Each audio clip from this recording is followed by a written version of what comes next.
I start as Nick? I think both. If you had been Secretary of State and Iowa Attorney General told you that the federal law requires you to comply and hand over voter information, would you have gone against the Iowa Secretary of State?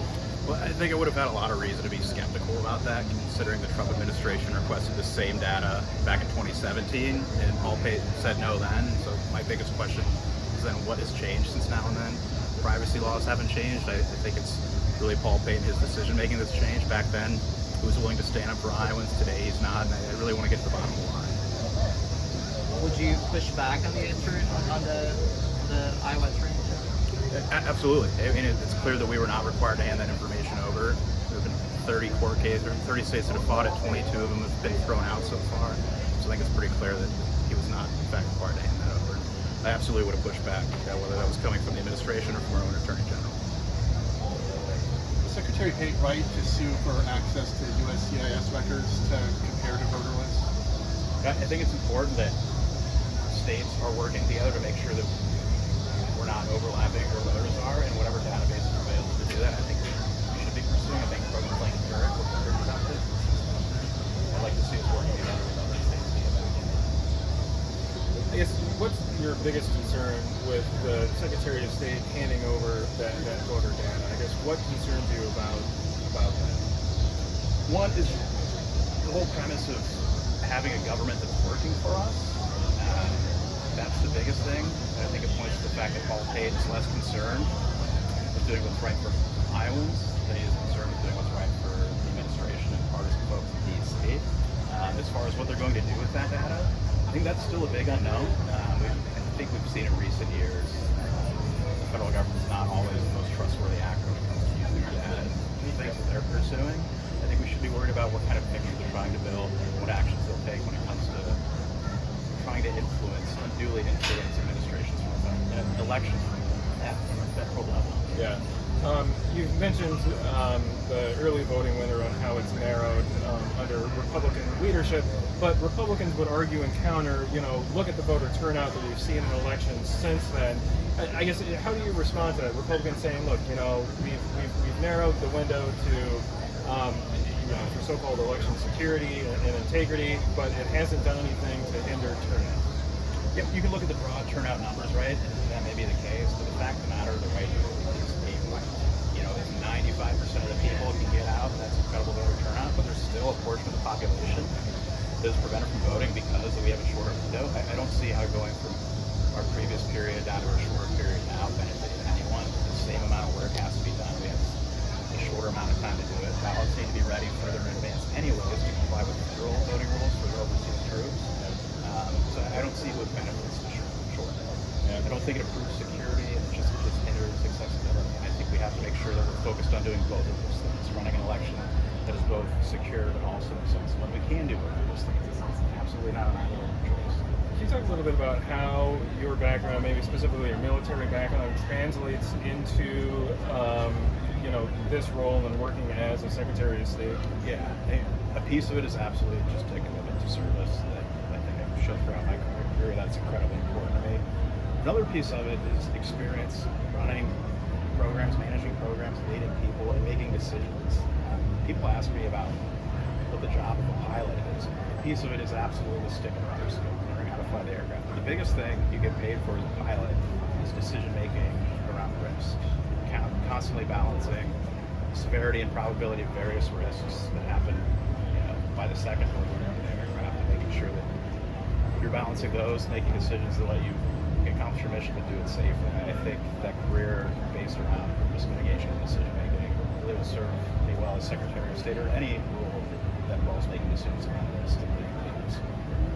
Some Democrats have brought up concerns about election interference at the federal level. Is that something you're concerned about in Iowa? Yeah, so we've heard a lot of rhetoric really since 2020 on about election integrity, and that's why we're hearing these concerns now about election interference. I keep telling people we may see folks either here in Iowa or from the federal level come in and try to interfere with how we administer elections, but no matter how hard they try to make it, this is the year where it's as important as it's ever been that we all get out and make our voice heard. I think this is the year we have a great opportunity to kind of set a new course for the way we're going to go forward here in Iowa and at the federal level too. And I think no matter what roadblocks folks try to throw up, we have to make sure we get out there and make our voice heard, elect people that are serious about making Iowa a better place. Secretary of State Paul Pate has worked with Attorney General Brenna Bird to find and prosecute non-citizen voters in Iowa. Is that something, if she's still in office, is that something you would support her with? Absolutely, and this comes back to the idea that election administration is twofold. We need to have elections that are secure but also accessible. We can do both of those things. I think it's important to have a system where people know that they can't vote in an election if they're not eligible, if they're not a citizen. And if we do see those instances, by the way, they're exceedingly rare, but we do hold people accountable for that. I also think about the incentive folks have for trying to vote in an election when they're not a citizen. I kind of think about it as there being two groups, right? There are people here who are undocumented. If you're an undocumented immigrant here in America, the last thing you want to do is fill out official government paperwork and bring attention to your status, right? And if you're here, let's say you're a green card holder that someday hopes to become a citizen. Again, the last thing you want to do is jeopardize your chances of ever becoming a citizen by committing a felony and voting in an election you're not authorized to vote in. So I think it's important we take a step back and just look at the built-in inherent incentive structure of how elections are run. And that is a reason why we don't see fraud at the level some people might claim that exist. The Secretary of State's office also handles business filings. Is there any part of, or that aspect of the current Secretary's work that you think you could improve on? Yeah, in recent years, Iowa has had the fewest number of small businesses opening of any state. I don't think the Secretary of State's role in that process is by any means the only or the biggest reason for that.